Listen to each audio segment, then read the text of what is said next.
दोस्तों, किसी शहर के रेलवे स्टेशन पर एक भिखारी रहता था। वह वहां आने जाने वाली रेलगाड़ियों में बैठे यात्रियों से भीख मांगकर अपना पेट भरता था। एक दिन जब वह भीख मांग रहा था तो सूट बूट पहने एक लंबा सा व्यक्ति उसे दिखा। उसने सोचा कि यह व्यक्ति बहुत अमीर लगता है, इससे भीख मांगने पर यह मुझे जरूर अच्छे पैसे देगा। वह उस लंबे व्यक्ति से भीख मांगने लगा। भिखारी को देखकर उस लंबे व्यक्ति ने कहा, तुम हमेशा मांगते ही रहते हो, क्या कभी किसी को कुछ देते भी हो? भिखारी बोला, साहब, मैं तो भिखारी हूं, हमेशा लोगों से मांगता ही रहता हूं। मेरी इतनी औकात कहां कि किसी को कुछ दे सकूं। लंबा व्यक्ति बोला, जब किसी को कुछ दे नहीं सकते तो तुम्हें मांगने का भी कोई हक नहीं है। मैं एक व्यापारी हूं और लेन देन में ही विश्वास करता हूं। अगर तुम्हारे पास मुझे कुछ देने को हो तभी मैं तुम्हें बदले में कुछ दे सकता हूं। इतना कहने के बाद वह लंबा आदमी ट्रेन में बैठकर चला गया। इधर भिखारी उसकी कही गई बात के बारे में सोचने लगा। उस लंबे व्यक्ति के द्वारा कही गई बात उस भिखारी के दिल में उतर गई। वह सोचने लगा कि शायद मुझे भीख में अधिक पैसा इसीलिए नहीं मिलता क्योंकि मैं उसके बदले में किसी को कुछ दे नहीं पाता हूं। लेकिन मैं तो भिखारी हूं, किसी को कुछ देने लायक भी नहीं हूं। लेकिन कब तक मैं लोगों को बिना कुछ दिए केवल मांगता ही रहूंगा? बहुत सोचने के बाद उस भिखारी ने निर्णय किया कि जो भी व्यक्ति उसे भीख देगा उसके बदले में वह भी उस व्यक्ति को कुछ जरूर देगा। लेकिन अब उसके दिमाग में यह प्रश्न चल रहा था कि वह खुद भिखारी है तो भीख के बदले में वह दूसरों को क्या दे सकता है। इस बात को सोचते हुए 2 दिन हो गए, लेकिन उसे अपने प्रश्न का कोई उत्तर नहीं मिला था।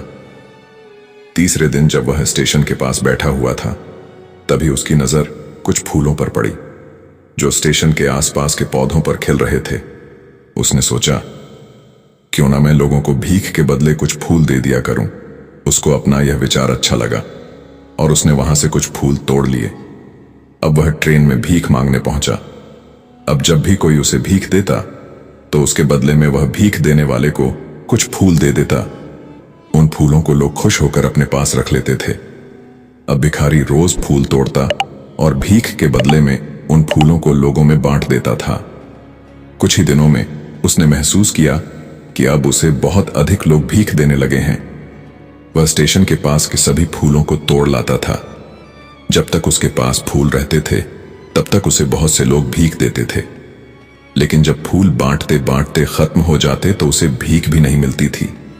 अब रोज ऐसा ही चलता रहा।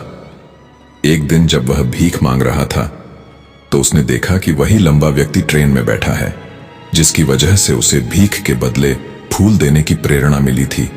वह तुरंत उस व्यक्ति के पास पहुंच गया और भीख मांगते हुए बोला, आज मेरे पास आपको देने के लिए कुछ फूल है, आप मुझे भीख दीजिए तो बदले में मैं आपको कुछ फूल दूंगा। उस लंबे व्यक्ति ने उसे भीख के रूप में कुछ पैसे दे दिए और भिखारी ने कुछ फूल उसे दे दिए। उस लंबे व्यक्ति को बात बहुत पसंद आई। वह बोला, वाह, क्या बात है, आज तुम भी मेरी तरह एक व्यापारी बन गए हो। इतना कहकर फूल लेकर वह लंबा व्यक्ति अपने स्टेशन पर उतर गया। लेकिन उस लंबे व्यक्ति द्वारा कही गई बात एक बार फिर से उस भिखारी के दिल में उतर गई।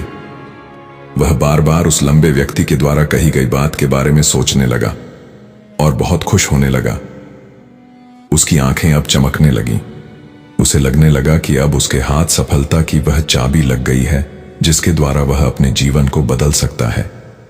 वह तुरंत ट्रेन से नीचे उतरा और उत्साहित होकर बहुत तेज आवाज में ऊपर आसमान की तरफ देखकर बोला, मैं भिखारी नहीं हूं, मैं तो एक व्यापारी हूं, मैं भी अमीर बन सकता हूं। लोगों ने उसे देखा तो सोचा कि शायद यह भिखारी पागल हो गया है और अगले दिन से वह भिखारी उस स्टेशन पर फिर कभी नहीं दिखा। लेकिन 6 महीने बाद इसी स्टेशन पर 2 व्यक्ति सूट बूट पहने हुए यात्रा कर रहे थे। दोनों ने एक दूसरे को देखा तो उनमें से एक ने दूसरे से हाथ मिलाया और कहा, क्या आपने मुझे पहचाना? दूसरा व्यक्ति बोला, नहीं, क्योंकि मेरे हिसाब से हम लोग पहली बार मिल रहे हैं। पहला व्यक्ति बोला, नहीं, आप याद कीजिए, हम पहली बार नहीं बल्कि तीसरी बार मिल रहे हैं। दूसरा व्यक्ति बोला, मुझे याद नहीं, वैसे हम पहले 2 बार कब मिले थे। अब पहला व्यक्ति मुस्कुराया और बोला, हम पहले भी 2 बार इसी ट्रेन में मिले थे। मैं वही भिखारी हूं जिसको आपने पहली मुलाकात में बताया कि मुझे जीवन में क्या करना चाहिए। और दूसरी मुलाकात में बताया कि मैं वास्तव में कौन हूं। दूसरा व्यक्ति मुस्कुराया और अचंभित होते हुए बोला, ओह, याद आया, तुम वही भिखारी हो जिसे मैंने एक बार भीख देने से मना कर दिया था और दूसरी बार मैंने तुमसे कुछ फूल खरीदे थे। लेकिन आज तुम यह सूट बूट में कहां जा रहे हो और आजकल क्या कर रहे हो?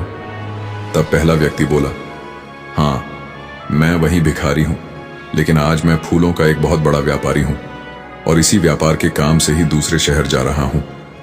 कुछ देर रुकने के बाद वह फिर बोला, आपने मुझे पहली मुलाकात में प्रकृति का वह नियम बताया था जिसके अनुसार हमें तभी कुछ मिलता है जब हम कुछ देते हैं। लेन देन का यह नियम वास्तव में काम करता है। मैंने यह बहुत अच्छी तरह महसूस किया है, लेकिन मैं खुद को हमेशा भिखारी ही समझता रहा। इससे ऊपर उठकर मैंने कभी सोचा ही नहीं। और जब आपसे मेरी दूसरी मुलाकात हुई तब आपने मुझे बताया कि मैं एक व्यापारी बन चुका हूं। अब मैं समझ चुका था कि मैं वास्तव में एक भिखारी नहीं बल्कि व्यापारी बन चुका हूं। मैंने समझ लिया था कि लोग मुझे इतनी भीख क्यों दे रहे हैं, क्योंकि वह मुझे भीख नहीं दे रहे थे बल्कि उन फूलों का मूल्य चुका रहे थे। सभी लोग मेरे फूल खरीद रहे थे क्योंकि इससे सस्ते फूल उन्हें कहां मिलते। मैं लोगों की नजरों में एक छोटा व्यापारी था, लेकिन मैं अपनी नजरों में एक भिखारी ही था। आपके बताने पर मुझे समझ आ गया कि मैं एक छोटा व्यापारी हूं। मैंने ट्रेन में फूल बांटने से जो पैसे इकट्ठे किए थे उनसे बहुत से फूल खरीदे और फूलों का व्यापारी बन गया। यहाँ के लोगों को फूल बहुत पसंद है और उनकी इसी पसंद ने मुझे आज फूलों का बहुत बड़ा व्यापारी बना दिया। दोनों व्यापारी अब खुश थे और स्टेशन आने पर साथ उतरे और अपने अपने व्यापार की बात करते हुए आगे बढ़ गए। दोस्तों, इस कहानी से हमें बहुत कुछ सीखने को मिलता है। कहानी में लंबा व्यापारी गिव एंड टेक के नियम को बहुत अच्छी तरह जानता था। दुनिया के सभी बड़े व्यापारी इसी जीवन के नियम का उपयोग करके सफल हुए हैं। इस फार्मूले को उसने भिखारी को भी बताया। भिखारी ने इस प्राकृत नियम को अपना लिया और इसका असर उसके जीवन में साफ दिखाई देने लगा। उसने अपनी सोच बदली और उसकी जिंदगी बदल गई। यह कहानी हमें बताती है कि हम यदि अपनी सोच बदल लें तो कुछ भी हासिल किया जा सकता है।